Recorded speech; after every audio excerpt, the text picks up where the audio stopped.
Hi, my name is Keith, a technician with USACLEAN for over 11 years.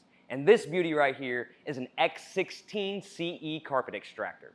Now in this video series, I'm going to show you some tips and tricks on how to keep your machine running at peak performance, and it's also going to help you minimize the cost and need of sending a service tech. So maybe you need to replace your spray jet tip, or you need to clean it out because there's a clog. First thing you want to do is remove the brush roll, which we've already done here. And your spray jet tips are right here, so go ahead and grab it. And you may need a pair of pliers or you may not. This one you don't. So just push in, give it a quick turn, and pull it out like that.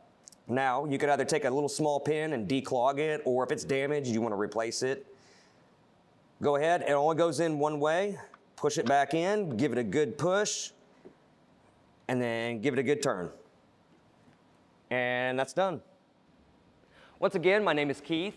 For all the parts listed in this video, plus thousands of diagrams and how-to repair guides, be sure to click the link in the description below or visit us on the web at USACLEAN.com. Now, if you like what you watch, go ahead and hit that like button and subscribe for future videos. Stay safe and thanks for watching.